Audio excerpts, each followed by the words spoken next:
saw. Yeah, I agree with you 100% that he did learn something. I mean, like, I learned something from him, like somebody who taken that amount of time off. And I'm going to say this, to be frank, obviously I work for Bellator and I do a lot of work for them. But the thing is, you can't have to give credit where credit is due. I give credit to all the fighters. Doesn't matter if you're in one. Look, Eddie, to me, is one of the best 55 pounders to ever walk the face of the earth. Agreed. Conor McGregor, to me, I thought he did things in that fight against Khabib that no other guy has been able to do. First off, he won a round. Yes. That's something no one's ever. Now, people say, "Oh, well, Khabib took the round off." Yeah, because maybe he tried to finish him at the end of the second, but the bottom line is he still won the round. Yes. Okay, and there's not only that, but there was a lot of times and opportunities where Khabib had a hard time getting the takedown. We didn't see that against guys with wrestling backgrounds like Abel Trujillo and those other guys, where he was flinging them around, winning records basically for the most takedowns in one fight. Yes. There's tons of things that Conor does that people overlook and underestimate because he's such a knockout artist and he's so good. And his stance and his style and things that he brought this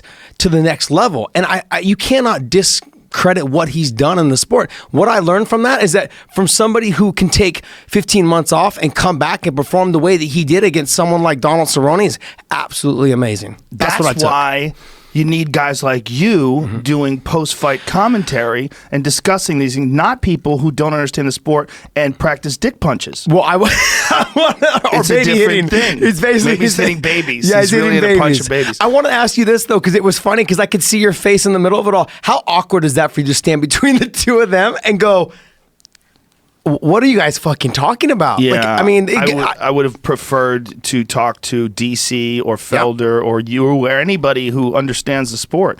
I don't think it's the right way to do it. The one gentleman to my right, Michael, Jamie, what is his last name? He was great. And Stephen Smith was very nice to me too, and he said he's going to get into podcasts.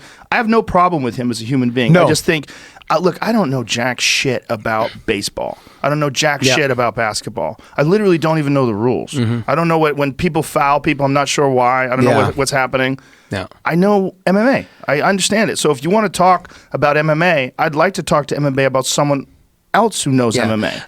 Like you were saying, though, I was listening to one of your podcasts the other day with Mike Baker, okay? And he said, like, look, I don't agree with Bernie Sanders' policies, okay? But Bernie Sanders probably is a really nice guy. Yes. But it doesn't mean that I have to like what he does in front of the camera, okay, for him to call MMA. I don't have to like that. I can still like him as a person. Yes. That's where we need to make sure that we differentiate between the two things. Like, look, he probably is a really good guy. And I actually have met him. I met him at the Floyd Mayweather and Conor fight and said hi, said, hey, how's it going? Like, hey, what do you think? And that was the conversation. It was real quick, real brief, maybe 2 minutes.